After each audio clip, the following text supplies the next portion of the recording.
ಸಖತ್ ಖಾರ ಬಣ್ಣ ಮತ್ತು ರುಚಿ ಆಚಿ ಚಿಲ್ಲಿ ಪೌಡರ್. ಧರ್ಮಸ್ಥಳ ವಿರುದ್ಧ ಷಡ್ಯಂತ್ರ ಪ್ರಕರಣ ವಿಚಾರಕ್ಕೆ ಸಂಬಂಧಪಟ್ಟಂತೆ ಡಿಸಿಎಂ ಡಿಕೆ ಶಿವಕುಮಾರ್ ಕೂಡ ಪ್ರತಿಕ್ರಿಯೆ ಕೊಟ್ಟಿದ್ದಾರೆ. ಧರ್ಮಸ್ಥಳ ಕ್ಷೇತ್ರದ ಇತಿಹಾಸದ ಬಗ್ಗೆ ಗೊತ್ತಿತ್ತು. ಅವರು ವಿಧಾನಸೌಧದಲ್ಲೂ ಕೂಡ ಮಾತನಾಡಿದ್ರು ಕಳೆದ ಅಧಿವೇಶನದ ಸಮಯದಲ್ಲಿ. ಷಡ್ಯಂತ್ರವನ್ನು ನಾವು ಭೇದಿಸ್ತೀವಿ, ಕ್ರಮ ಕೈಗೊಳ್ತೀವಿ ಅಂತ. ಇದೀಗ ಒನ್ಸ್ ಅಗೇನ್ ಪುನರುಚ್ಚಾರ ಮಾಡಿದ್ದಾರೆ ಡಿಸಿಎಂ ಡಿಕೆ ಶಿವಕುಮಾರ್. ಕ್ಷೇತ್ರದ ಬಗ್ಗೆ, ಇತಿಹಾಸದ ಬಗ್ಗೆ ನನಗೆ ಗೊತ್ತಿತ್ತು. ಕಾನೂನು ರೀತಿಯ ಎಲ್ಲ ಕ್ರಮವನ್ನು ತೆಗೆದುಕೊಳ್ತೇವೆ, ಕಾನೂನು ಪ್ರಕಾರ ಎಲ್ಲ ಕ್ರಮ ಆಗುತ್ತೆ ಅಂತ ಬೆಳಗಾವಿಯಲ್ಲಿ ಡಿಸಿಎಂ ಡಿಕೆ ಶಿವಕುಮಾರ್ ಹೇಳಿಕೆ ಕೊಟ್ಟಿದ್ದಾರೆ.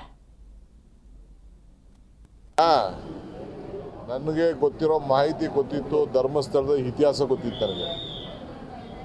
ಅವರು ಯಾವುದು ಮಾಡಲಿಕ್ಕೆ ಆಗೋದಿಲ್ಲ ಅನ್ನೋದು ಗೊತ್ತಿತ್ತು. ಆ ವಿಚಾರದಿಂದ ಧೈರ್ಯದಿಂದ ನಾನು ವಿಚಾರವನ್ನು ಹೇಳಿದ್ದೆ. ಈಗ ಕಾಪಿ ನಿಮಗೆ ಗೊತ್ತಾಗಿದೆ, ನಾನಿನ್ನೂ ಓದಿಲ್ಲ, ನನಗಿನ್ನೂ ಅದು ಗೊತ್ತಿಲ್ಲ.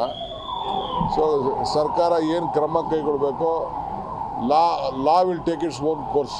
ಈಗ ನನಗೆ ಗೊತ್ತಿರೋ ಮಾಹಿತಿ ಗೊತ್ತಿತ್ತು, ಧರ್ಮಸ್ಥಳದ ಇತಿಹಾಸ ಗೊತ್ತಿತ್ತು ನನಗೆ.